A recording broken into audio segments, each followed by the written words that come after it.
to all of you who are joining us from every corner of this globe. A warm welcome to this very auspicious event at the ECOSOC Youth Forum for the launch of the 2022 World Food Forum cycle.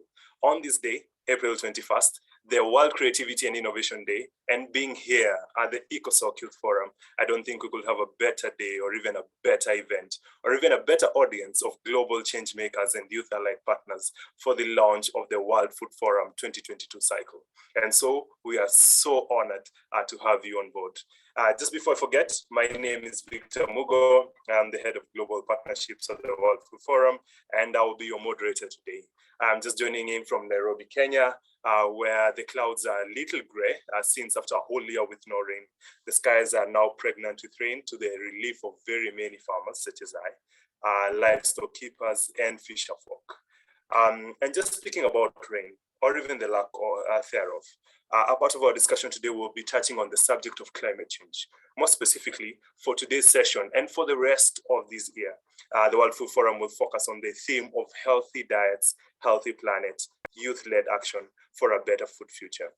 From our engagements of the World Food Forum last year, these two issues were some of the most outstanding and critical for global youth that need urgent attention and concerted action. So today, with the help of global thought leaders, young experts, and of course you, our audience, we will be discussing, deliberating, and co-identifying bold, transformative, and actionable solutions on how the planet can minimize and mitigate the impacts of climate change, while simultaneously, at the same time, increasing global access to healthy diets for everyone, everywhere. So we have an incredible event lined up for you today. Just before we get started, I just wanted to take a minute for us to just share a few norms on how we're going to share this virtual space. I think it will be just crucial for us to do so before we get together so that we can start together or with our heads together. The first thing is we encourage you to actively participate throughout the session. And so during this time, we implore you to continue to share your thoughts, your comments, your questions on the chat section, and our lovely panelists and speakers will be ready to answer these questions during their speaking slots or even intimately during the chat. As well, we do have simultaneous language capabilities on our Zoom platform today, and so just make sure to check which language is best suited for you, and you can be able to always listen to us even more clearly and even more better.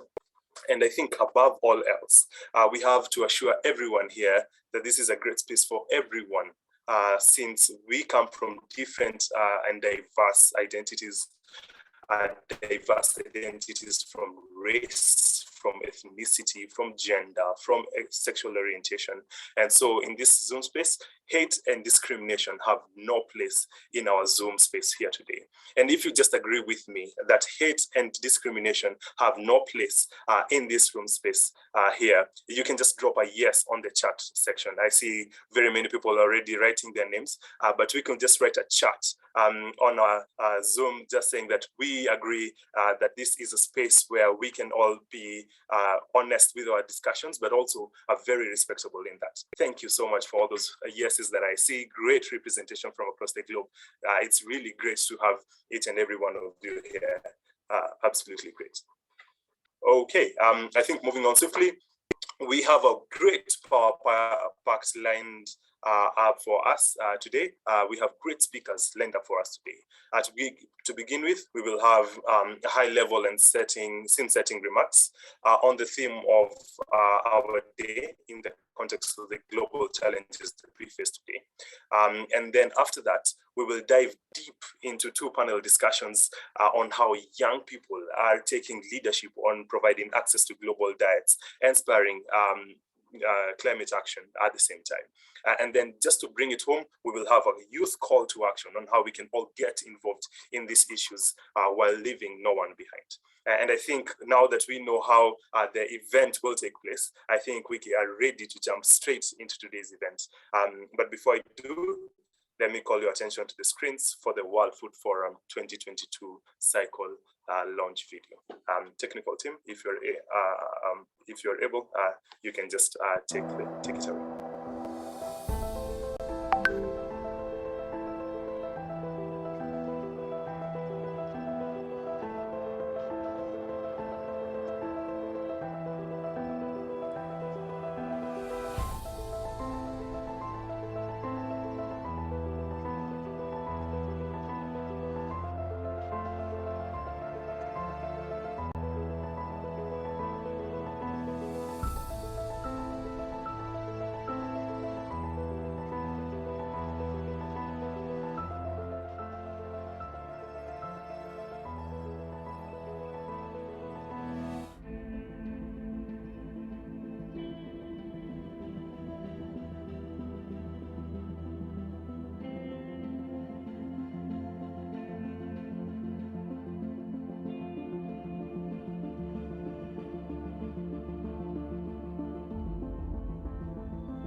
we are so committed to put together the truly youth-led platform to transform our food system. And for me, and I guess for everyone else here, this is a clear indication that to build better food systems, young people must be leading the way. We still have time and energy to bring about change for the better, for better production, better nutrition, better environment, better life, and why not, for a better future. A future in which the rest of the world focuses on eliminating barriers such as finance, land, and information that prevent young people from meaningfully engaging in different components of food system. And a future in which you and me and those who will come after us will inherit food systems that are better for the health of people, animals, plants, and the planet.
Inspiring, really inspiring. And as well, I just honestly hope that you can join us in our quest to spark a global youth movement that is inspiring and empowering young people across the globe to actively shape agri-food systems for a better food future for us all. Thank you so much for that video, and to the technical team for playing it. And now I think we can go straight into today's event with the setting the scene remarks. And now I am very super excited to invite to you Dr. Massimo Torero, the Chief Economist of the Food and Agriculture Organization of the United Nations, FAO, to kick us off with scene setting remarks on how the globe can curate food and environmental security amidst the increasing global challenges. Dr. Massimo, it's very nice to see you in our session. We're so honored to have you. The virtual floor is all yours. Thank you, Victor. And it's so nice to see all of you again, and that you have not stopped since last year. But colleagues and panelists, as chair of the FAO Youth Committee, I am honored to be here today to open the launch of the event for 2022, the cycle of the World Food Forum, which will focus on the dual theme of accessing healthy diets while addressing the climate crisis in transforming our agri-food systems. And please note that we call it agri-food systems because agriculture is not just food. It's also other sources like fibers, biofuels, things that create incomes for rural people and that help our system to move forward. Now, I don't think any of you imagine that after last year when we were having COVID-19, where we already knew that there were 2 billion people that didn't have access to adequate food, that there were 3 billion people that didn't have access to healthy diets, and that during COVID-19 in 2020, the increase in undernourishment went up to 161 more million people being chronically undernourished. Nobody expected what we are facing today, another challenge, which is the Ukraine war and the problems that we are facing as a consequence of that. But you know, after being through these two shocks and also coming from a country that is normally shocked all the time by different decisions made by people, but also by natural shocks, it's important that we continue moving. It's important that we look to these shocks and we try to find opportunities in them. It's important that we don't stop thinking on the medium and the long term. It's important that we continue acting and doing things to change and to transform our agri-food system. That's why it's so important the topic you have chosen, which is access to healthy diets while addressing the climate crisis in transforming agri-food systems. Sure, we are facing with conflict, we are facing with war, we are facing slowdowns and downturns because of the consequence of COVID-19, especially in the most vulnerable countries. The numbers of hunger and malnourishment are increasing and keep increasing. and the new shocks are going to affect even us. But we cannot be distracted from what we need to do. And we cannot be distracted from the transformation that we need to achieve. COVID-19 taught us that agriculture and the agri-food system was resilient. It was affected, of course, but it was resilient. Food was available. And there is no health without food. And now the new shock is telling us that we could be removing from the world 1/3 of the cereals being produced. So Ukraine and Russian Federation together are 1/3 of the cereals, for 63% of the exports of sunflower. And the major producer of fertilizers in the world is Russian Federation. It's the first producer of K, the second producer in the world exporting in the world of N, and the third of P. So you know the combination of fertilizers is NPK. So that's the shock we are facing today. And if the conflict doesn't stop, if the war doesn't stop, it's not only the residual of exports we have for this year, which are already facing that shock, and that's where we are seeing the prices where we are, but it's also that next year it could be that we don't have this 1/3 of cereals in the world if Ukraine cannot produce anymore, and if Russian Federation decides not to export anymore, and if the fertilizers don't flow, it can even be higher than that because countries will be having lower yields. But despite this shock, which could have huge consequences, and we are trying to do as much as we can to try to avoid them, and trying to react as quickly as possible, while at the same time trying to achieve peace, we cannot forget that we have climate change. We cannot forget that the farmers and the agri-food system is constantly being choked by climate. And if tomorrow there is a huge drought in a key exporting country, additional to Ukraine and Russian Federation, then we are for sure, with no question about it, in a huge food crisis for next year. Still, we are saying that we can continue and we can be okay next year if things change quickly. But if one more country, one key exporting country, Brazil, Argentina, Paraguay, Uruguay, the US, or Australia, had a drought today because of climate change, that's it. There is no more discussion. We go into a deep food crisis. In a world which already, historically, the food price index of FAO is the highest since its creation, both in nominal and real terms. So how we can forget of the importance of climate change? How we can forget that climate change will bring an increasing variability of temperatures, not only extremes, high temperatures, droughts, but also flooding, but also can bring enormous variability. Look what just happened in one of the countries I come from, in South Africa, a country which is middle income country, easily can move into high middle income. They have a huge flooding which is affecting and killing enormous amount, more than 300 people dead. So that's a reality that we have over us, and we need to think carefully at the same time that we balance and give more access to healthy diets. So we need to bring opportunities. We need to bring ways to operate despite the shocks we are facing. And yes, this is an opportunity that we have today because we need to be more resilient and we need to have more big countries being bigger exporters. The world, in terms of cereals, the exports in the world is concentrated in 4 or 5 countries. We need to have 10 countries producing a lot. There are so many opportunities in Africa, in Southern Africa, in East and West Africa. A country like Zambia with huge amount of land and water, why cannot be a top producer like Argentina or Paraguay or Uruguay? There are so many countries that can produce so much.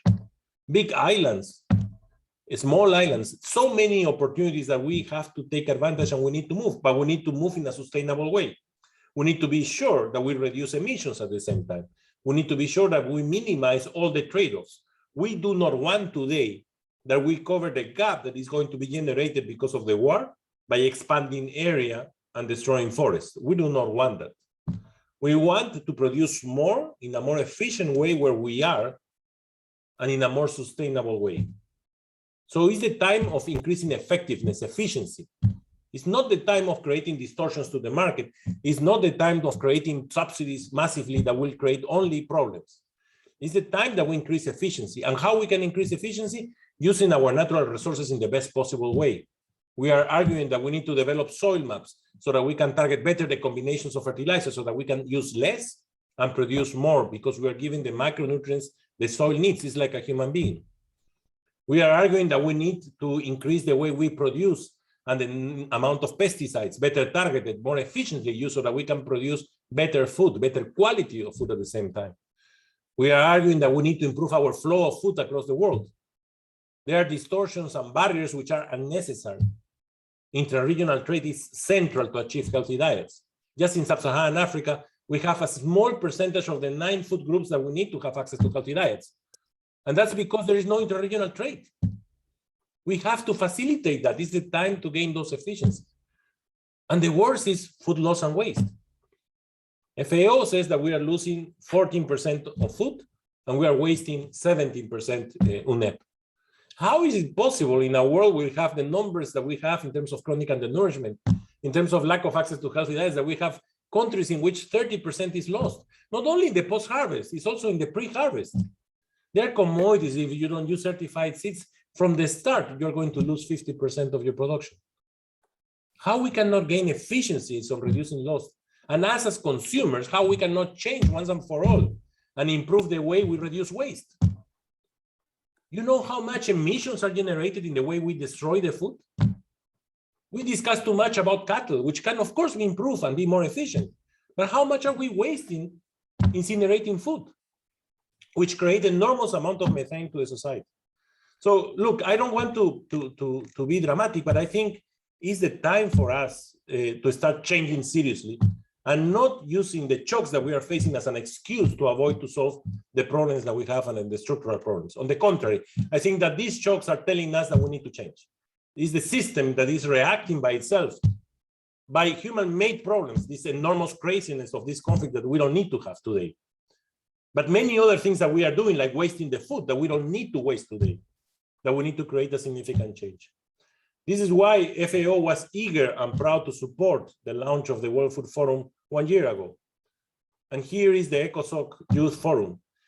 In 1 year, the WFF engaged tens of thousands of young people from over 200 countries and territories, creating a strong moment for youth action and beginning to create an identity, new youth-led solutions. You know, again, as I always said, it's not only your responsibility, it's our responsibility, but you are a key player here. And you need to push for this change and for this transformation. I really look forward to seeing my fellow panelists discuss things today and to be very strong and very blunt in the things that needs to be changed. If the youth group can do something, is to at least to reduce waste and losses in this year, to increase access to healthy diets and to reduce emissions in the world. But you can do a lot more than that. But let's pick clear topics and clear targets, and let's monitor carefully what really we are doing to transform this agri-food system, because we cannot wait more and we cannot look for excuses. And yes, I hope people are suffering because what is happening today. The war is the worst thing that could ever happen to us because of the human beings in the country, because of all the people being displaced and moved out of Ukraine. But it's also affecting the whole world. And the only thing we need today is cooperation. We need solidarity and we need to work together. But we need to act and to create the change that is needed. So thank you so much.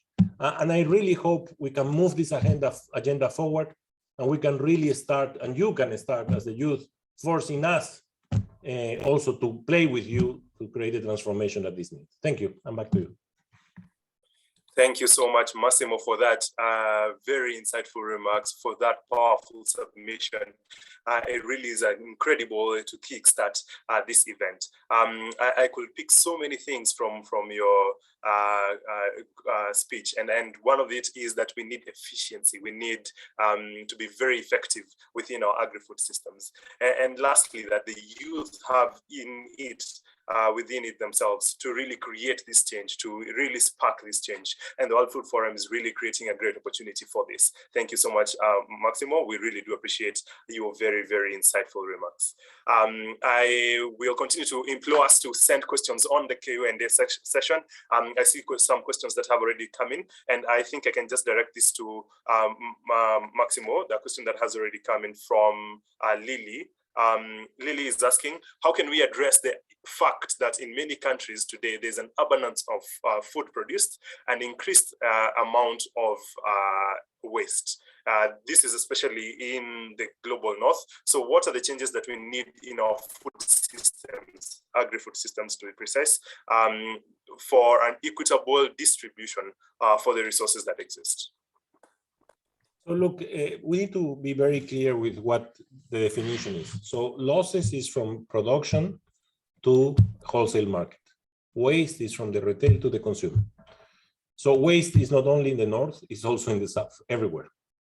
Any country I have been in Latin America, in Asia, in Africa in the last 3 weeks, like 20 countries. Every country I go, enormous amount of waste at the end of the value chain. And the only way we can change that is behavior. The only way we can change that is us. Of course, we can put regulations, we can put norms, but clearly it's a behavioral issue. You serve what you will eat. You don't serve twice of what you will eat because you will be wasting the other half.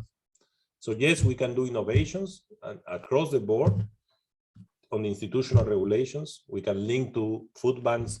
We can find ways to recycle food better. But we need a strong change in behavior. And the same applies to the north. Losses is a little bit more complex because losses is production, is infrastructure, is technology. But again, it's important to raise those issues.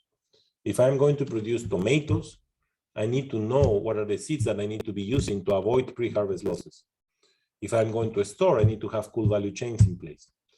But if we are not able to create a movement so that the IFIs and the people that have the money start taking this more seriously, and that's the investment where it's really needed, and not just putting money because they need to expend the money so they comply with the ticks that they need to comply for the performance, then we are not going to see the change.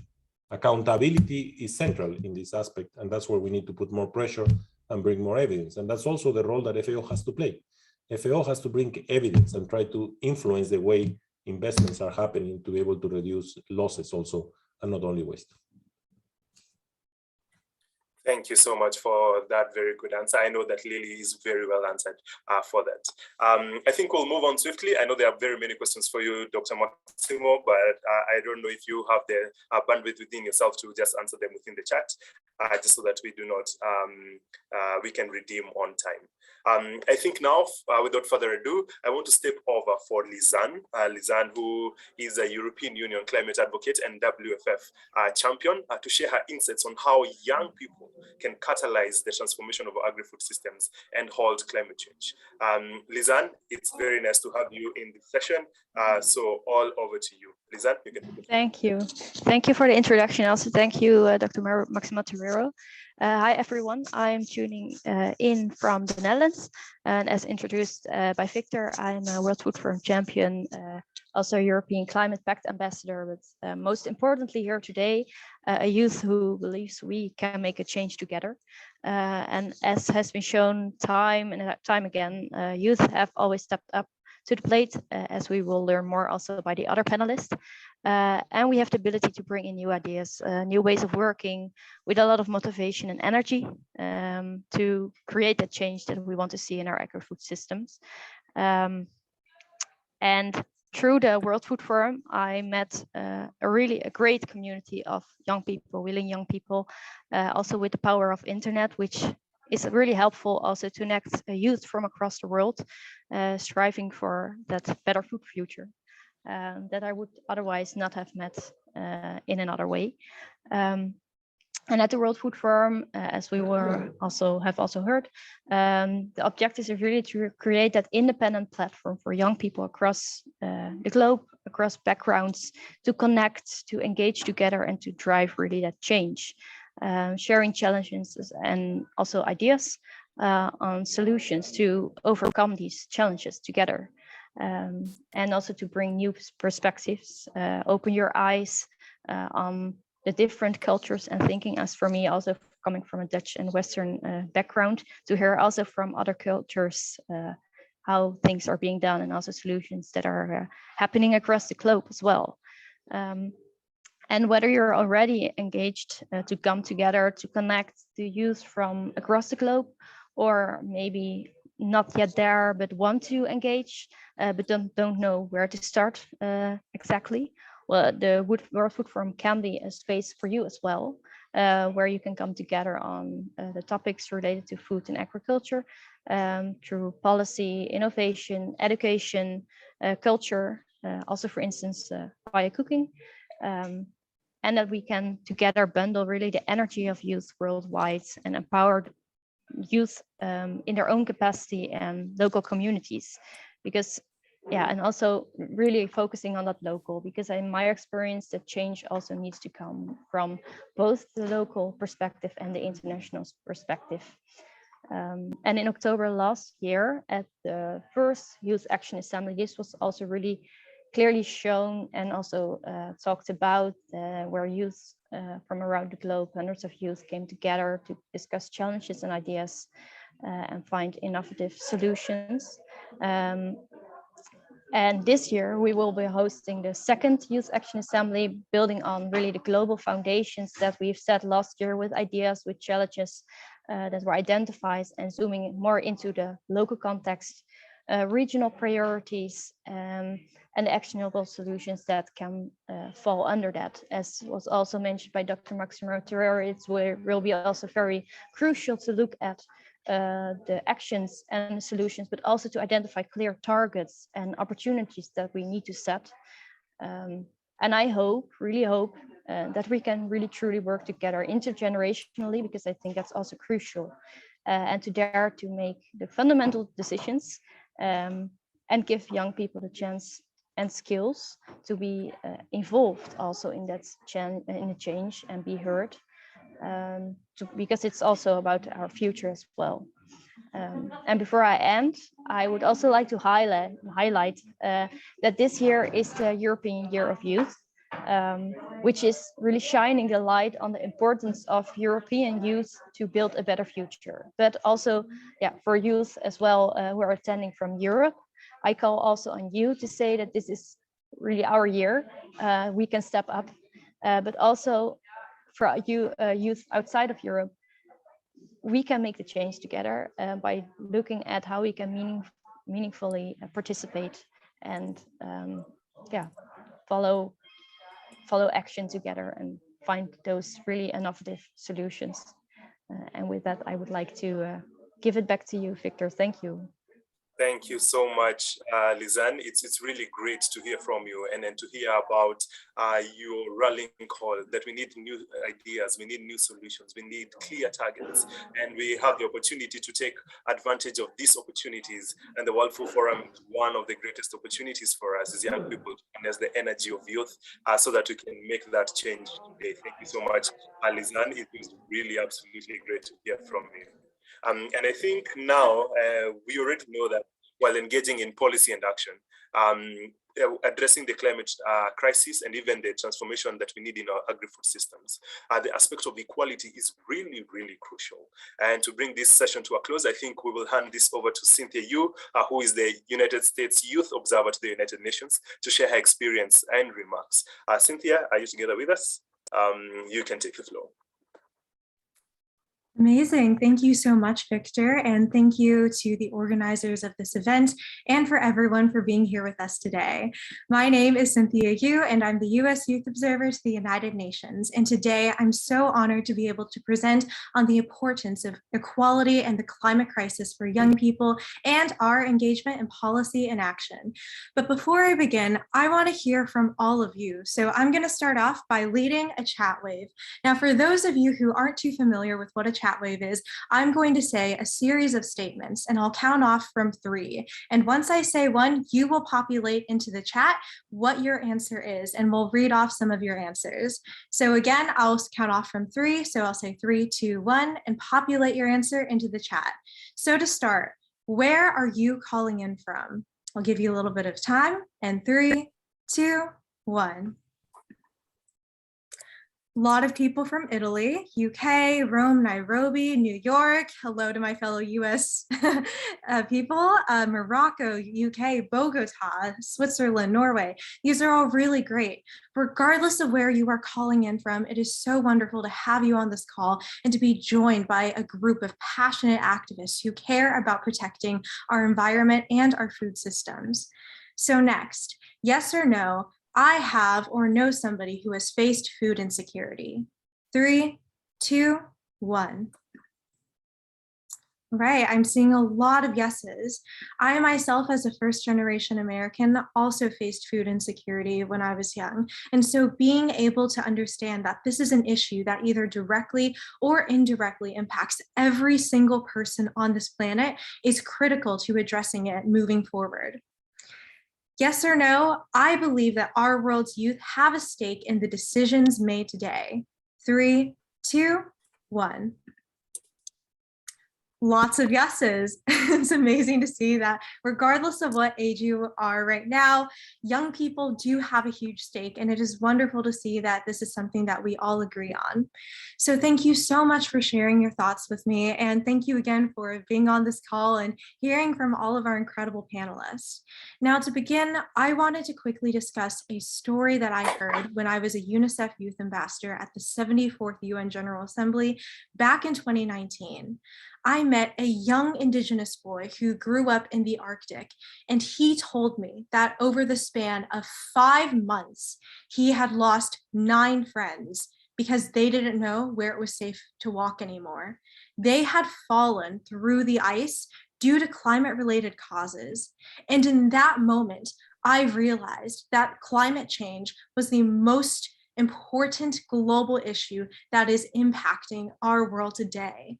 It disproportionately harms vulnerable populations, including young Indigenous youth and BIPOCs, and it is exacerbating every single issue, including food insecurity around the world. This is the reality of our world right now. It is extremely unequal. Our world's most vulnerable populations are the greatest victims of conflict, the greatest victims of poverty and hunger, the greatest victims of climate change. And even when we look at activism, there has been an uneven divide in representation from the global South. Vanessa Nakate is a Ugandan youth climate activist who in 2020 was cropped out of this photo of youth activists at a climate science event. She was the only person of color in the photo. Centuries of oppression built an unequal world, one that is now susceptible to rising sea levels, destructive storms, and devastating droughts, all of which are impacting our world's food systems and diets. To move forward, we must address our world's systemic inequalities and ensure that everyone, especially Generation Z, is actively involved in policy and action. Most recently, I've embarked on an international Amplify tour in which over the course of the last 3 weeks, I've spoken with and met with over 1,000 young people about the UN's work and listened to their greatest concerns. Whether young people were from the coast or the heartland of America, they all shared 2 key points. Young people have a critical role in shaping our world's future, and the climate crisis is our world's top priority. Oftentimes, the issue in the system is not the system we need to fight, but rather the fight we need in our system. Not a day goes by when I don't think about the young Indigenous boy's story of how he lost 9 friends to preventable climate-related causes. Today, we're still losing millions of people to preventable climate-related causes that are exacerbating food insecurity worldwide.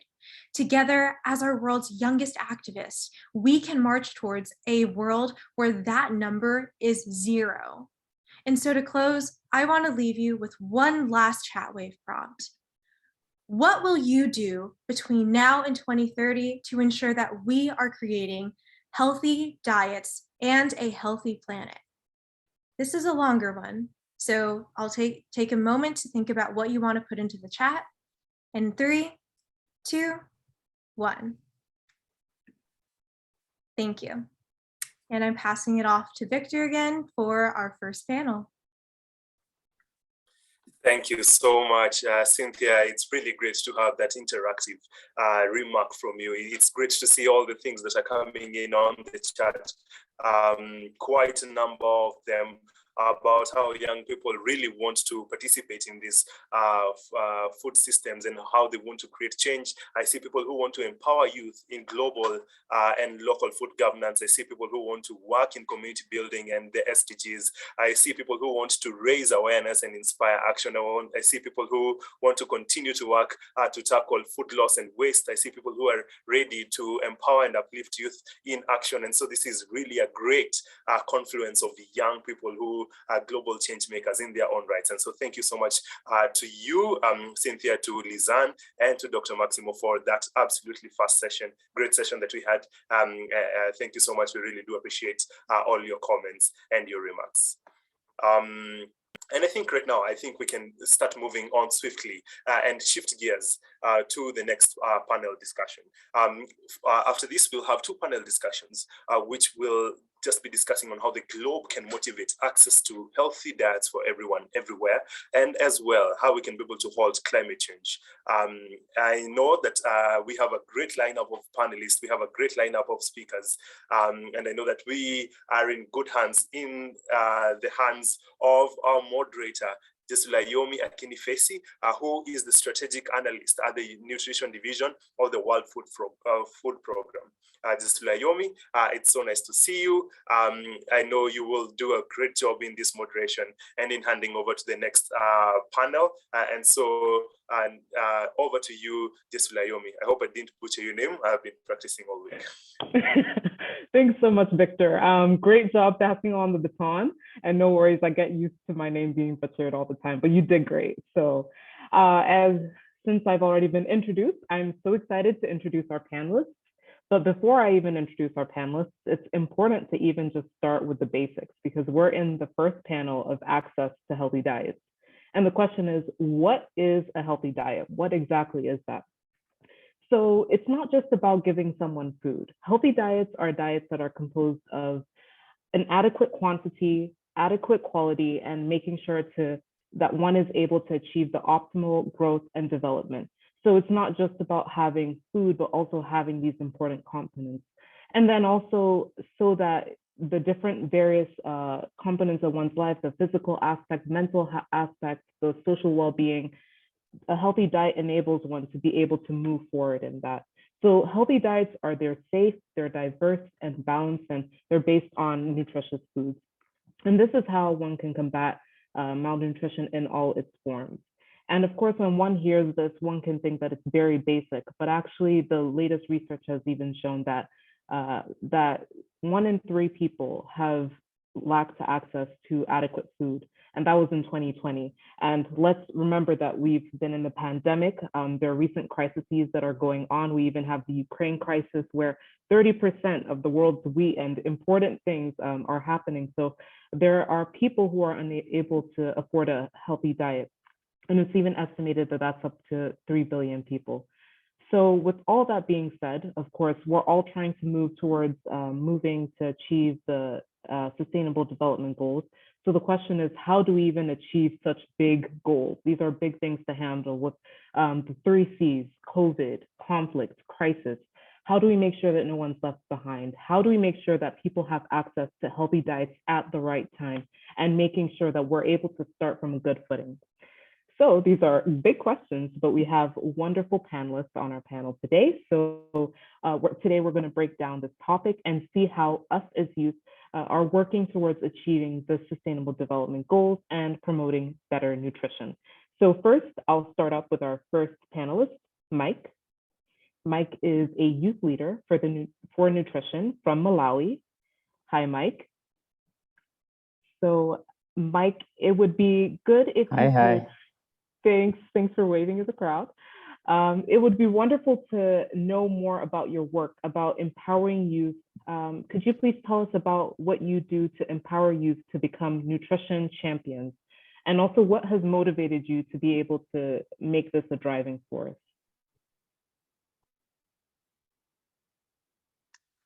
Well, thanks. Really, it's a very good conversation that is happening right now. And I'm really empowered to be part of this global movement, the World Food Forum, and to be particular in this event. So it's been a small but a very quick journey to me to really champion young people in the community. It has been a very hectic, to say so, but it has really helped to make sure that nutrition is a key agenda when it comes to government policies and the like. So to begin with, I am a youth leader for nutrition, representing Malawi since 2018. And I wanted to challenge civil societies in my country and Africa that, for quite some time, young people have not been involved in the nutrition projects or nutrition activities. And I developed that concept of young people being the nutrition champion. So fortunate enough, it really worked. In my campaign or in my concept, I made sure that I targeted young people who are in the communities and who are receiving the hardest challenges when it comes to malnutrition and food security. So I just brought the message to them, ensuring that they understand nutrition in the first place, but at the same time, they also really understand the governance nutrition at the community level. I know this is the same with other countries where we do have setups or structures that are implementing nutrition activities. So that was my campaign to make sure that young people, first of all, they really understand that nutrition is a key critical issue in their country and in their community. At the same time, they really also have to appreciate the nutritional governing system in their communities. So it worked in a way that the young people that have trained, the young people that have built the capacity are now part of the nutrition governing committees, which has never been the same before for quite some time. The good positive development, because young people who are in these committees, they're able to champion nutrition positively, but at the same time, they're able to challenge communities that we as young people have the capacity, once given the information and the training, to be leaders in terms of nutrition improvement.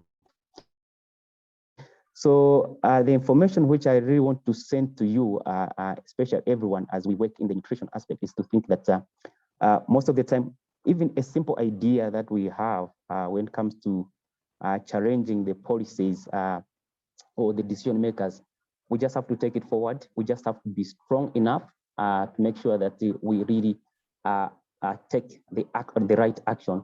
To me, it was quite challenging because there's been so many policies in my country that inhibited young people to be part of the nutrition governing committees. But I have challenged that. I've challenged that, and I'm telling you that in most of the communities in Malawi, we see young people in these committees and leading change when it comes to nutrition improvement. So it doesn't matter how long it takes, but so long as you have the success by the end of the day, it really helps you to move forward. And I've been through that. I've been able to support the UN Food System Summit as the Vice Chair for Action Track 5. And I've also been able to make sure that young people are part of the summit processes. So I don't want to take a lot of time, but I think this is what I wanted to share with everyone. Over to you. Thanks so much. This is super crucial. Thank you, Mike. And it's, as you mentioned, it's important that we start off on the right footing. Of course, there are challenges, but as long as we recognize them and raise awareness and move forward on that, that is very important. So now I'll move on to our next person on the panel, and this is Mahil. Welcome to the forum. Hello, sorry, are you finished? No worries, I'm just starting off. So Mahil is the co-founder of Greening the Camps and also the Baladi Collective. We'd be interested to hear more about your work and also how you're empowering and building resilience in displaced communities. Yes, thank you very much for having me. So I am Achille, I'm an engineer and a designer at heart, and I'm the co-founder of Greening the Camps and Baladi Collective. The first one is a non-profit that is active in Jordan in the Middle East. And the second one is an international design studio that is in the process of being set up. My vision and that of my co-founders has always been that food production is a community activity and that the well-being and decline of cultures and agricultures are going hand in hand, basically, they go together. So with Greening the Camps, our work focus is on impoverished and densely populated areas and refugee camps, focus on Palestinian refugee camps in Jordan, where the access to healthy foods, to strategies to fight climate crisis, and the disconnection to nature because of the super urbanized environment and the disconnection with land, basically, are especially tough topics. And as often is the case, these communities have a lot of struggles basically to access healthy food.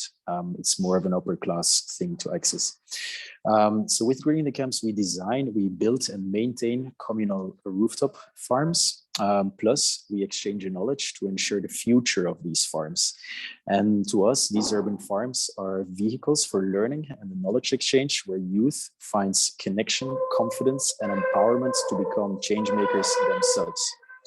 Since 2017, we have implemented more than 25 projects here in Jordan, and we've trained hundreds and reached tens of thousands of people with the projects. COVID-19 was for us a huge blow that completely paralyzed our activities, but we have used these the last 2 years, to learn a lot, to reflect a lot. And right now we're setting up a brother or a sister for Greening the Camps, which is Baladi Collective. Baladi is an Arabic word that means my country, my land, but also signifies local, honest, authentic, and indigenous products and solutions, basically. And Baladi opens up the playing field in which really the camps started by going into regenerative agriculture and into permaculture design. So we want to contribute to the regeneration of culture by regenerating agriculture and the other way around, because both of them are inextricably linked. So Baladi is a collective that designs and implements land-based solutions, but also does graphic design, website design, business development, strategic planning, storytelling, and so on. And all that is based on a very strict set of ethics centered around natural solutions, as is the case with permaculture ethics. So to close off, to us, we're a group of creatives, of artists, and of designers, and activists, of course, because that's at the core of all our activities. And we use our skills in design and human-centered design to design, again, our way out of the current issues that our very well diverse communities around the globe are facing. Thank you. Thanks so much, Michiel. And it's great to at least that we've learned a new word today. And you were listing the things for the Baladi Collective, and I was writing it down, and then I just kept listing more and more things. So great job. Now we'll great job. So now we'll move on to our third panelist. Our third panelist is Priya. And Priya is a healthcare entrepreneur and the founder and CEO of Health.Go. Priya, we'd love to learn, or if you could tell us more about the Health.Go, and then also just to know how you're leveraging digitization and also promoting health in schools in India. Yes, thank you so much for having me on this panel. Is there a lot of noise around me right now? Okay, perfect. Because I'm sitting in a place where it's heavily raining. It's really beautiful right now. So it's a great venue to be speaking to all of you. First of all, it's lovely to be here. So thank you so much for inviting me. It was really nice to hear the inspiring stories that have already been said. To talk about my work, like you mentioned, I run an organization called Health.Go. And this organization is based in India. And what we do is we work a lot with schools in India to make sure that health and nutrition education are a key part of every school in India. So what we're doing right now, for example, in India, is that we're really promoting and advocating for health education in schools. And this is extremely important because India, if you, I'm sure some of you in the audience are from India as well. India is a country where there's a lot of non-communicable disease, obesity on the rise, specifically in young children. And there is a lot of lack of knowledge about nutrition in general. And what we realize is that in schools, we learn a lot about chemistry, mathematics, history, but we never learn about health and we never learn about nutrition. And these are things that, you know, almost every person today should know about. And that is the reason why Health.Go as an organization was started by me. Because I remember when I was young and I was growing up, I had no information about health myself. In fact, I struggled a lot with my own health. I was overweight. I struggled a lot with my physical health, with my mental health. And I realized that even in my family or even in my school, this was not being spoken about at all. And today, Health.Go is an organization that works with schools. We work with universities, and we bring a health program to schools across India. And we've recently used our technology to not only be in India, but also expand to other countries. In fact, we are really looking forward to working with a lot of young people in different countries. So if anyone listening here, you know, wants health to be a key part of their system, do reach out to me. We would love to have that in your country if schools don't already have a health program. One thing I think that we did uniquely was to use technology in the school system. A lot of times in many countries, people are not aware about the nutritional status of the children. For example, how many children are overweight, how many children are underweight, how many children have nutritional deficiencies. This information is not available to government. So what we do is that we have a team of doctors that go to schools. We do a lot of medical assessments of students, and we give this information to government so that they can make better decisions and they can actually do data-driven interventions with children. So I'll sort of summarize with that. And if there are any questions, I'm really, really happy to take it up. The organization is called Go. You can always reach out to us. We work with over 250,000 children today, and it's our vision to reach more than 10 million children by 2030. And we believe that it's possible. So yes, any questions, I'll be happy to take. Thanks so much for that, Priya. And I couldn't agree with you more when you mentioned how nutrition isn't really covered much in school, and it's integral to that. If somebody wants to do well in school, they need to be eating the right food at the right time with the adequate quality. So really thank you for bringing awareness to that.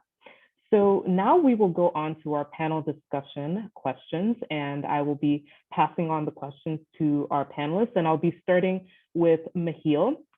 So Mahil, you talked a lot about, of course, greening the environment, and also since you do have more of that experience, do you feel that the impact of the climate crisis has really affected or has had effect on your work? And also, how are you incorporating and mitigating those effects that are happening? Thank you for the question. Yeah, definitely. The climate crisis is basically one of the outsets for us to start working. I wouldn't say it has made it more complicated for us, since it's been a bit the start for us to start working on it anyway. But it has definitely informed our design solutions, especially in the Middle East. Designing and building extremely water efficient installations has been part of it. So yeah, in a way you could say it's been complicated, because it would be different to do it in Western Europe than here. So indeed, the climate crisis made it more complicated. And our way is being creative, not giving up, and always going to try to find creative design solutions that are in the same time also low maintenance and easy for people from any background, from any place on the world to do it themselves. And with Baladi, we're a bit more focused on land-based design. So it's less growing plants in boxes on rooftops, and it's more large-scale designs, several hectares. So there you go more into earthwork solutions, water retention, water infiltration solutions. So to conclude, basically everything is informed by climate change, and for us as designers, everything starts there at working with what we have and creating still great and nutritious and productive projects. Thank you. Thanks so much for explaining that, Michiel. And also, the next question, I'm actually going to direct this to Priya. This would be interesting to have your take on. What would be your top priority policy to ask global leaders and national governments whenever it comes to, of course, nutrition, healthy diets, especially considering that you did mention that nutrition is something that really should also start from a young age and be implemented in schools and with better awareness for that? Yeah, so I fully believe that, if we speak to the youth, if we inculcate healthy habits and health education from a very young age, it can have far-reaching effects, for our government, for our economy, for the health of our nations. And that is something that I already am advocating for in India. It is not mandatory for a child's health to be considered in school, for example. It's all about education. But at the same time, children spend more than 70% of their time in school. And the other time they spend at home.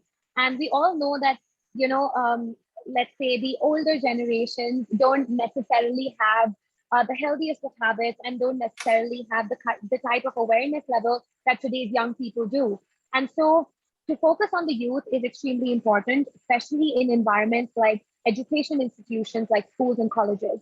So what currently I'm advocating for with policy changes is that let's start making it mandatory to, number one, have health education in schools, of course, related to nutrition, which is a big thing, but also related to overall physical health and mental health, because in the end, everything is actually combined, right? Even education about climate change and health, there's a lot that needs to be done within school, and currently it's not mandatory.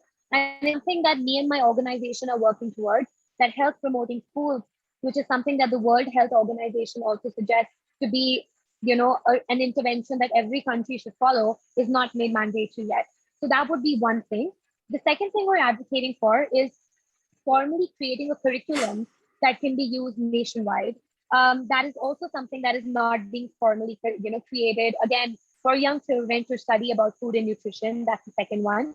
And the third one is the kind of labeling that is there today on foods. I think that is something that can be very easily misinterpreted by a lot of people.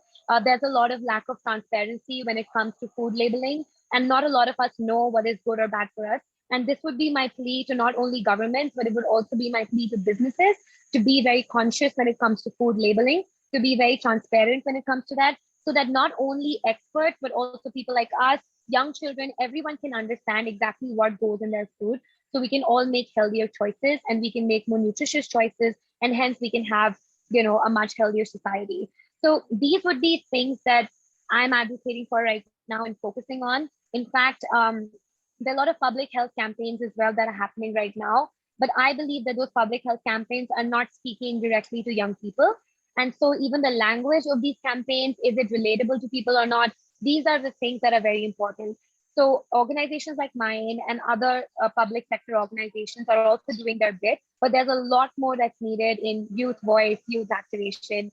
So that is something for which we have a long way to go. Certainly a long way to go. And thank you so much, Priya. Thank you, Mahil. I know we had Mike, but he might be having internet problems. But we want to thank the three of you for this joining this panel and for highlighting both the challenges and then also the initiatives, not just looking at the problems, but then also seeing how can we make actionable steps to tackle these challenges that we're having with healthy diets. And as we know, the challenges don't just stop here. Our current food production and consumption, the patterns, they take a heavy toll on the climate, biodiversity, and even the natural resources.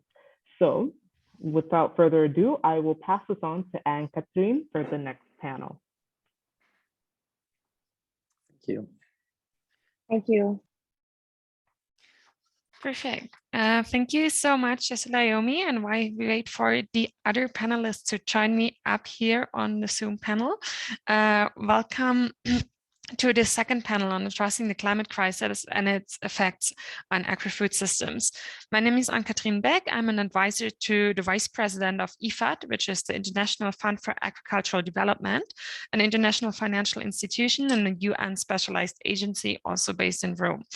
We have already heard in the previous panels and also in the opening remarks that basically right now it is impossible to see the problem of nutrition, of healthy diets in isolation from the climate crisis, because the climate crisis has been on our minds for a long time already, and COVID-19 and the ripple effects of the pandemic have only shown us how fragile our agri-food systems are, how fragile our food systems and nutrition systems are.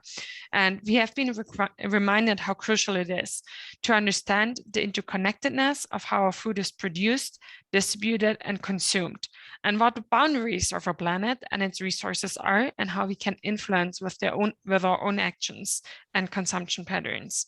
So I want to highlight that it's really rural communities and smallholder farmers who are at the front lines in the battle to improve food insecurity, whilst at the same time coping with the impacts of climate change.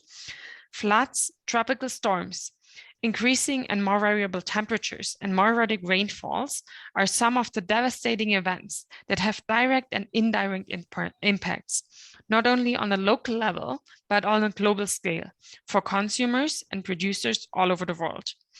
The impacts of the climate crisis will put the world at risk of a general decline in agricultural production over the next few decades, and putting a heavy toll on our already stressed agri-food systems. And they will also further increase pre-existing vulnerabilities.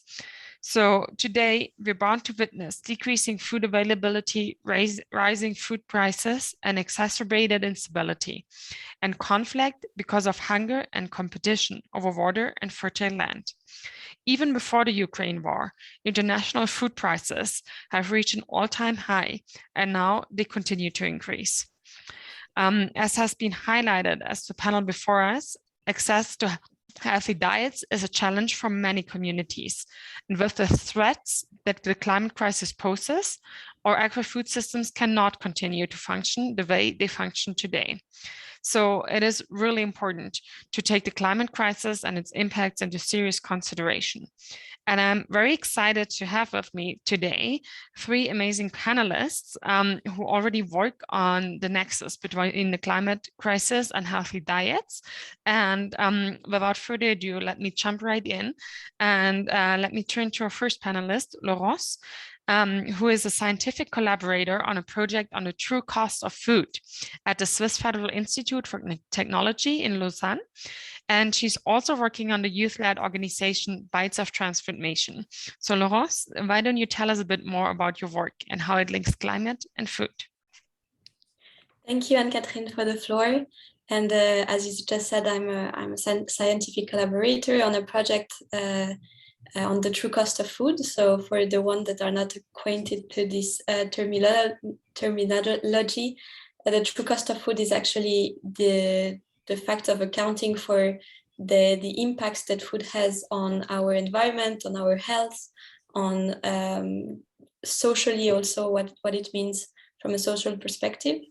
And this project actually is very much linked with this youth-led organization, Bites of Transformation, which I'm part of, which was created a little bit more than a year ago in March of the Food System Summit, and it aimed at bringing the voice of the youth to the Food System Summit, a bit what we all try to do here. And we wrote together a manifesto, and in this manifesto about how we want to see the future of food systems, we have this true cost of food pretty central to it, because we believe that it's a way to reshape how we value food and value it in how it brings to the contribution that food has to our well-being, to conserving our natural habitats, to our cultures, and the role it could have in creating a regenerative economy. And so, yes, I think, and to answer your question, how it relates to climate, to the climate crisis, I think it goes a little bit beyond it, in the sense that it's more comprehensive, in the sense that it would be more into the planetary boundaries framework, because we take into account biodiversity, health, human health, as we had saw before with the diets. And it's really to account that the climate crisis is affecting systems that are already fragile, because they have been polluted, because they have lost biodiversity, etc. So yes, this is for my part. Thank you very much. Thank you so much for highlighting your work, Laurence. So let me turn towards Olumide, who is the executive coordinator for the African Youth Initiative on Climate Change. And he actually has more than a decade of experience as a youth advocate on climate change. So I'm very excited for you to be here today. And and I would be even more excited to hear more about what first motivated you and how you're currently contributing to SDGs 14 and 15 on life in water and on land respectively. Over to you, Olumide.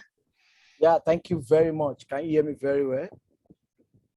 Yeah, thank you very much for this invite. As we all know, nature is very important to us, and we need to take urgent action to make sure that we start speaking to things that is very, very important. And if you look at the space in my own space, let me call it African Youth Initiative on Climate Change, which is a passion for African youth, is a voice for African youth. What we are trying to do is to see how we can build a climate smart generation across Africa, and how we can build a voice of young people to drive food system. When I say food system, I'm talking about sustainable food system, because we have different kind of conversation on food system. We have kind of conversation on the kind of food that young people need to eat, young people need to digest, and even kind of conversation that young people need to start looking at, so that we talk about the health-related issues, the kind of food we're taking. So it's my joy to say that the African Youth Initiative on Climate Change is looking at how we can build a sustainable food system network, a network that can drive sustainability, a network that can push and solve and put a solution to the climate crisis. Because there's this conversation that says that anything for us, without us, it is not meant for us. So this is the best time to start talking about how we can push for food sustainability in our system. And when it comes to diet, it is very, very important to say that for us to continue to look at how we care for ourselves, we must care for the nature. And if we care for ourselves and we care for nature, then the nature will help us to build the future we want to be. Thank you very much, and I look forward to the conversation. Thanks so much, Olumide. I think you already preempted one of the things you will also hear later, the call to action, right? And the call for youth to really act upon ourselves and therefore act for the climate and the change we want to see on a bigger scale. Great, but let me turn towards our third panelist, Erlene Cruz, who is a youth representative of the Global Alliance for Climate Smart Agriculture and the director of Kitchen Connection. Erlene, so maybe you can introduce us to climate smart agriculture approaches and how youth can get engaged. Absolutely. Thank you so much for the introduction. And thank you to the World Food Forum and the Global Alliance for Climate Smart Agriculture, GACSA, for this wonderful opportunity. We know that our food choices matter. I'm not going to go into all of the statistics because we all know them. If we're in this room, it's because we know them and we care.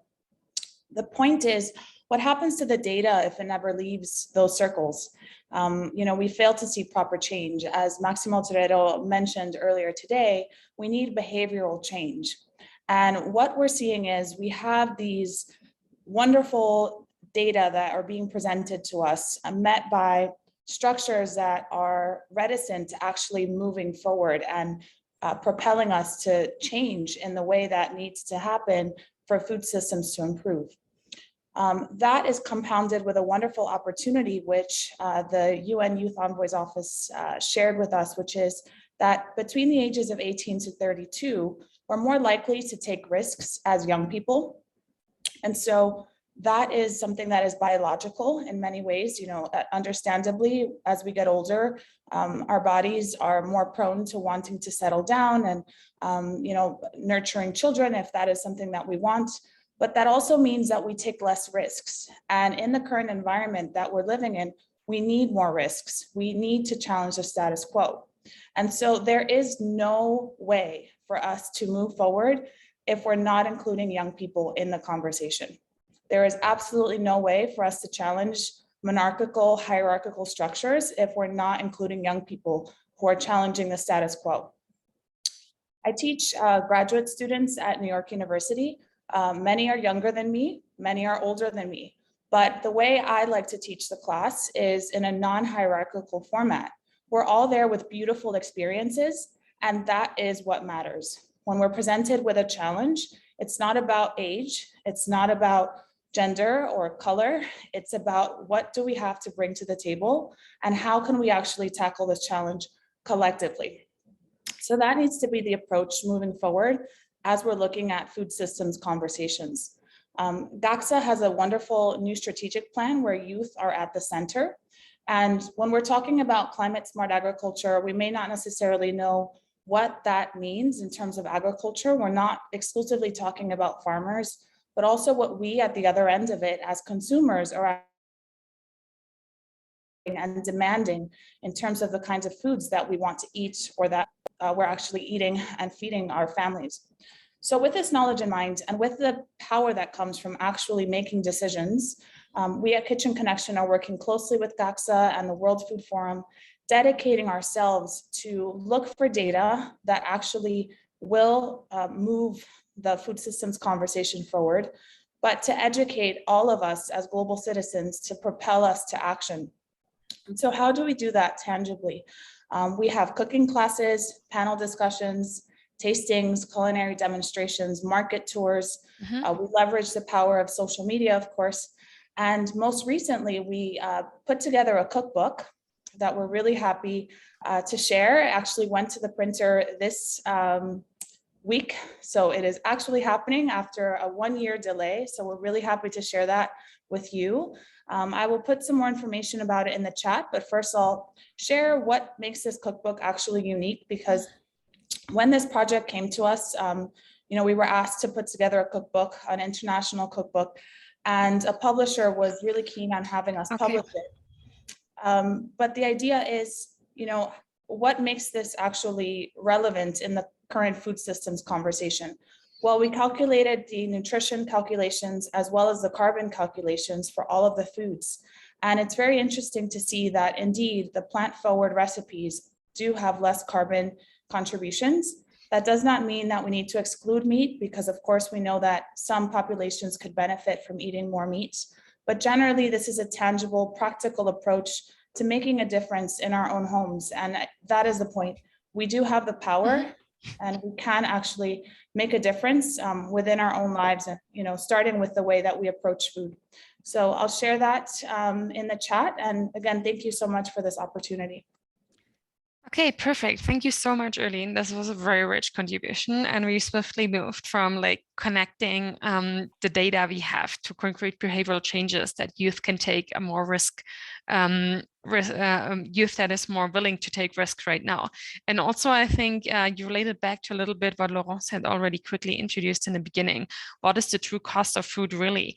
And in this one, I would like to circle back to you, Laurence, and to understand not only about how you're actually calculating the true cost of food, but also how it can be a useful tool for youth to actually influence consumption patterns to then have an impact, or to slow down climate change to a certain extent.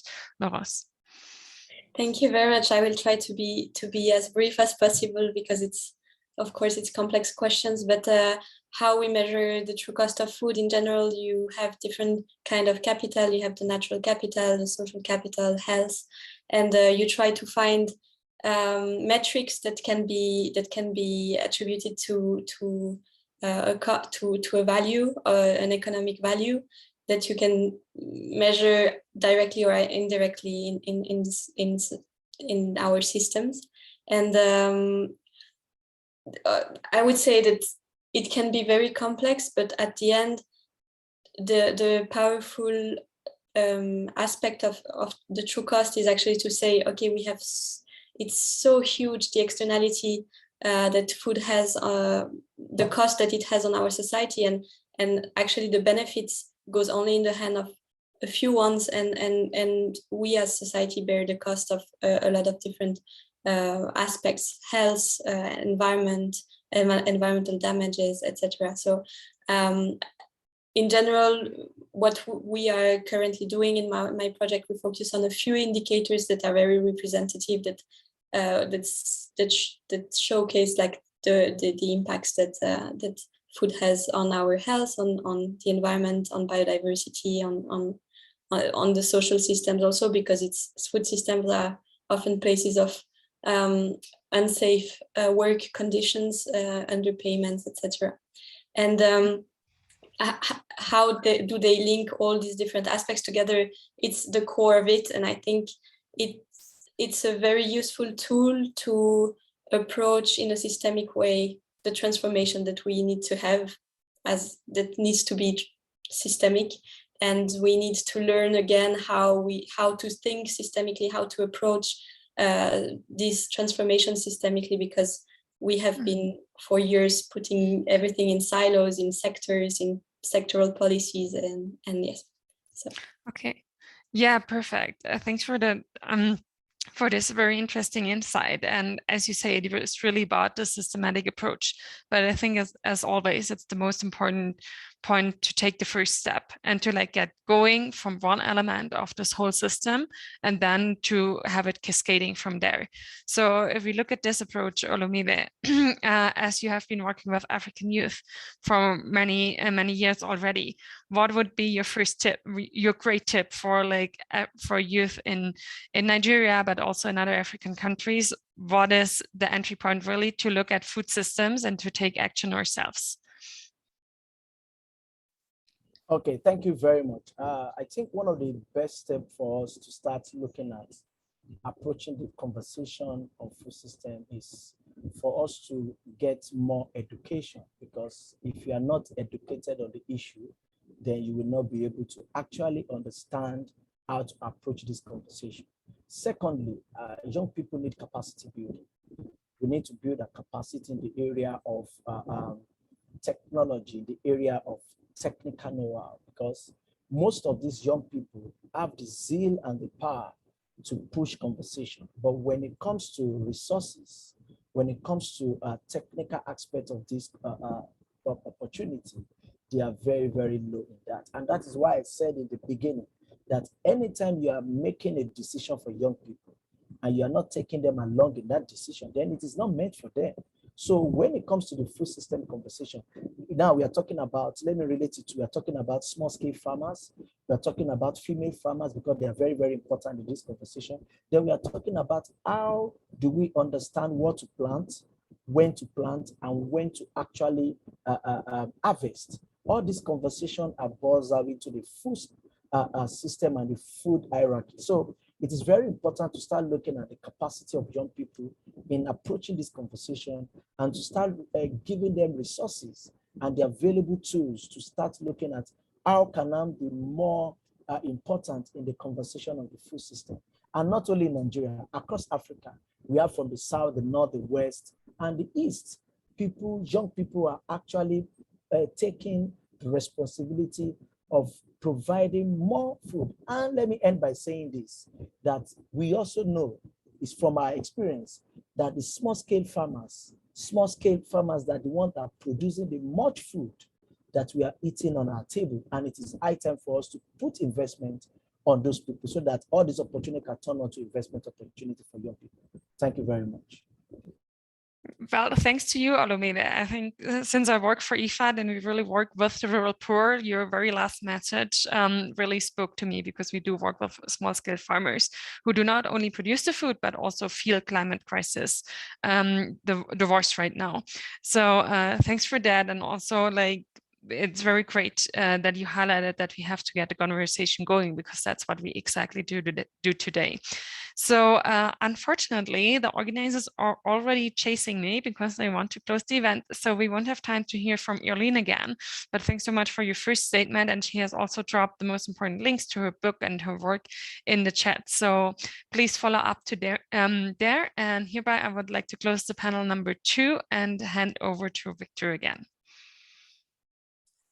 Thank you so much, Anne-Catherine. Thank you so much, Jesulayomi, for that absolutely great panel sessions. I want to thank Lawrence for who's working on the true cost of food, Olumide, who's building a climate smart generation of young people, Eileen, who's enabling young people to move towards climate smart agriculture, Priya, who's innovating to promote healthy health, especially in schools, and even doing it so with about 200,000 young children, Mahil, who's an engineer who's working to produce food in a more sustainable way using climate smart systems, Mike, who's advocating to open spaces for young people to engage in climate smart agriculture and also in nutrition. So thank you so much to all and to our very lovely moderators as well, Anne-Catherine and Jesulayomi. We really appreciate all your remarks and also all the comments that are coming in. I'll just sample one comment or two comments from our chat section, which is really live. And these comments are coming in thick and fast. Jessica Lee says that school lunch program provides free lunch to students. That is a statewide, national, as well as international commitment.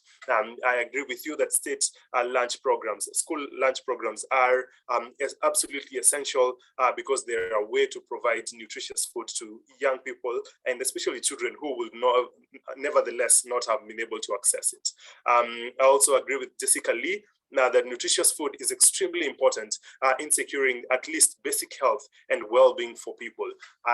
As malnutrition is prevalent, especially exacerbated by natural and anthropogenic hazards, famine, and humanitarian crises, food security has become difficult to maintain, and this is also impacting the development of the youth and the children. I completely agree with you that nutritious food is extremely important, and everyone everywhere should have access to nutritious and healthy food. Thank you so much for all that is coming in. We'll continue to answer your questions on the chat and even to continue to read them as we continue. And now I think we've been saving the best for last, because while we have spoken about healthy diets, we've already spoken about healthy planets separately. Did you know that we could also nourish our bodies while also taking care of our planet at the same time? So here with me are two global change makers and World Food Forum Youth Action Assembly focal points, who will be sharing on the nexus between climate change and healthy diets and give us a rallying call to action. And since the World Food Forum is really and truly an independent and youth-led global movement, we will have Gina, who's the director of WIPAD, and you, Gratna, the Environmental Affairs Policy Officer at the major group for children and youth, launch the focal points group of the World Food Forum Youth Action Assembly. It's so nice to see you, Gina. It's so nice to see you, Gratna. And because of time, let me just allow you to take the floor. The floor is all yours. Thank you so much, Victor. And I'd just like to briefly introduce myself. My name is Jenna Tesdal. Indeed, I am the director of the Global Young Professionals Network, Young Professionals for Agricultural Development. And we're a really proud partner of World Food Forum and also, of course, this side event. And it's a huge honor to be here and to get to just make a closing word on the panels that just happened and connect that to the focal points group. WIPAD has been working with young professionals for 15 years. And what we see with a lot of these organizations is that there's a lot of young people doing really great things, having effective solutions for agri-food systems. And so we've really welcomed this strong link with youth that World Food Forum is representing as an initiative that has been supported by FAO. And this is huge in the youth space, because when I started working for political representation of youth in about 2014, there was a consensus that youth should be represented in political spaces. I was even told when I started to advocate for youth that perhaps I should consider being seen and not heard. So this represents, for me in my life, a paradigm shift. So what have we seen here in this event? We've seen young people who are taking concrete actions to transform the agri-food system, and youth who are being seen, heard, and taking risks to implement their action on climate smart agriculture, the true cost of food, education, and projects beyond and also in between. So what's the lesson I'd have us take away here? That young people are already active in our agri-food systems with effective solutions. We are not only the leaders of tomorrow, as we might often be told, but we are also the leaders of today. We have so much at stake. And as Maximo Torrero pointed out so aptly with his opening, crises in the food system can be traced back to human management, or rather mismanagement. So when we're transforming the agri-food system, I hear youth suggest a perhaps radical approach. Include us through co-designing and co-implementation of our agri-food system solutions. And in a world that's in crisis, we can consider youth inexperience in a broken system as an asset. So how do we bring youth into leadership? One way is through the World Food Forum. In the lead up to and at the 2021 World Food Forum flagship event in last October, youth joined the Youth Action Assembly to form an independent youth mechanism to engage youth, including youth organizations already doing great work, not to duplicate the work that's being done, and give us meaningful leadership and input to the activities of World Food Forum. The Major Group for Children and Youth and WIPAD joined forces to lead a launch of this youth governance group for World Food Forum. To lead this group, my colleague Gratna from MGCY will have the pleasure of launching the first focal points group of the Youth Action Assembly. And with that, I will hand it over to my youth colleague in arms, Gratna. Thank you very much, Jenna, and allow me to also congratulate the World Food Forum and all the partners for convening the side event today in the auspices of the ECOSOC Youth Forum, and for all the progress that has been done in a few last years, especially on the narrative of meaningful youth engagement and young people. Now, I want to start by already a lot has been said on youth engagement, on food crisis, why it is important, why it is important, and I want to bring the conversation on meaningful youth engagement to another level, which is that if you're talking about engaging young people meaningfully, then put the resources on the table.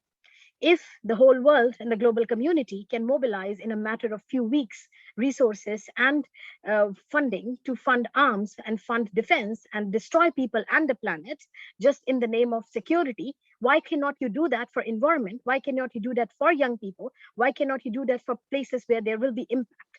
And this really is something that I want to highlight, especially as we are heading into no more discussions and talk, but also to take action towards what engaging meaningfully young people looks like.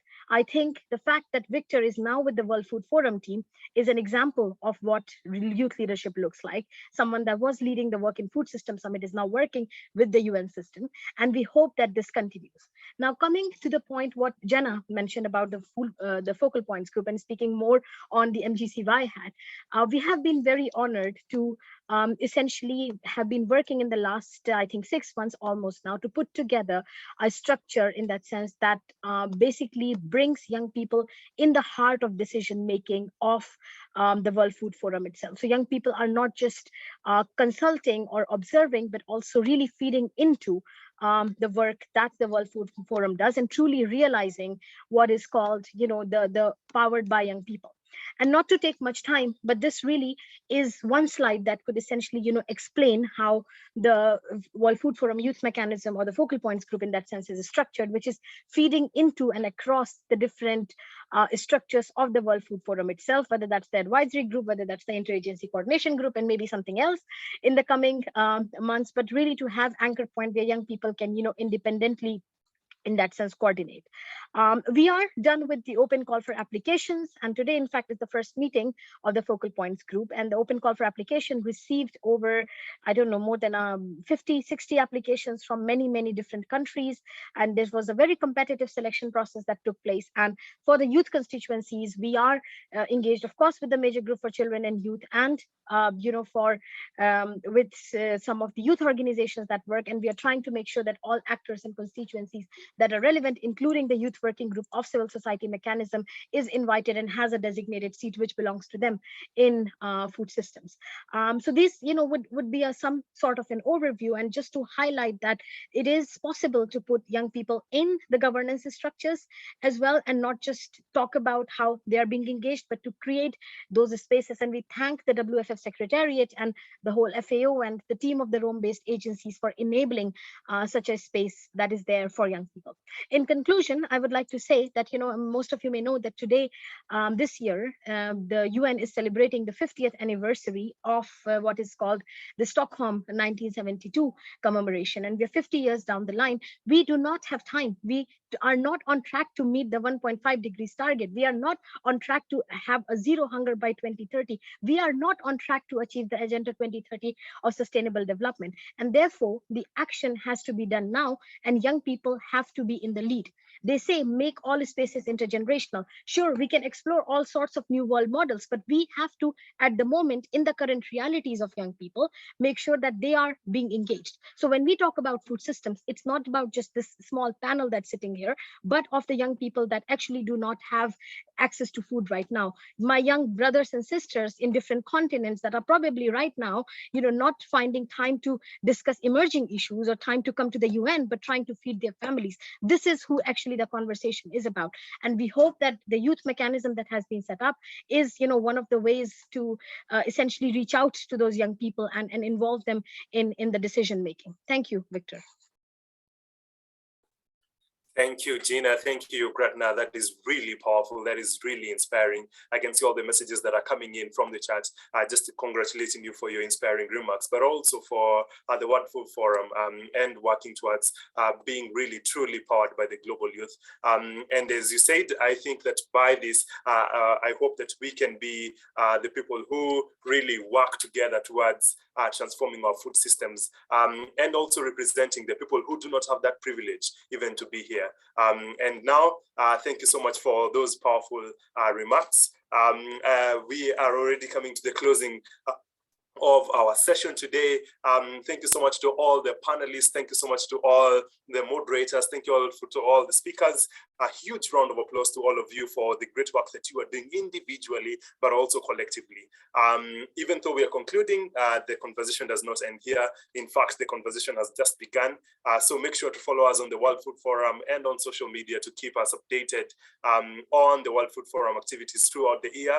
And I know that there's a link tree that will be shared on the chat so that you can continue to engage and partner with us.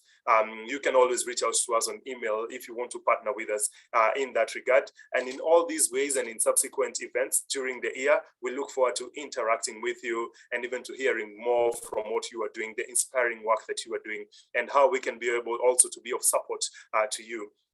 But also in that regard, just mark your calendars for October 3rd to 5th for the World Food Forum flagship event, where we hope to see you either live in Rome or virtually, whichever way you choose, because there will be a team that has who is planning a bigger and more ambitious event this year, new ideas on how we can continue to meaningfully engage young people in agri-food systems through education, through education, through innovation, and through using culture, just to ensure that everyone is brought on board, everyone, everywhere. So more details will be coming soon. Make sure to subscribe to our newsletter to just stay up to date and also to join our activities planned throughout the year.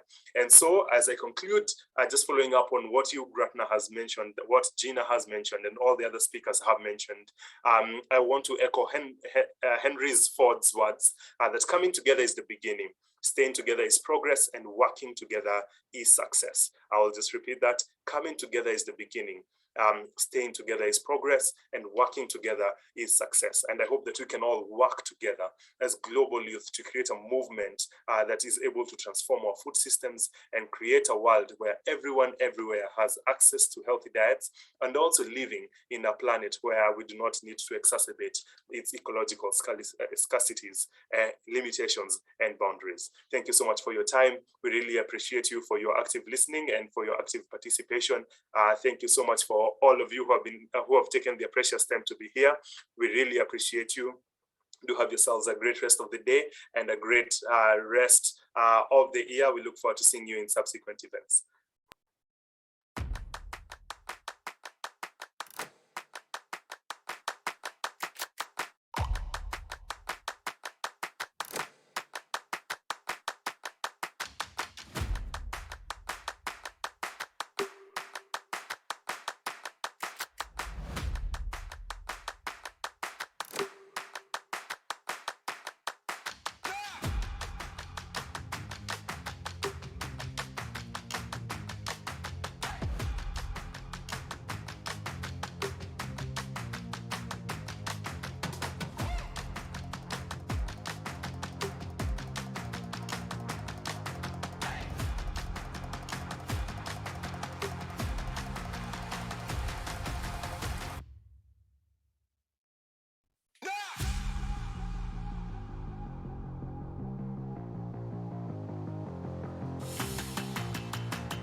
Thank you so much, everyone, for your active listening.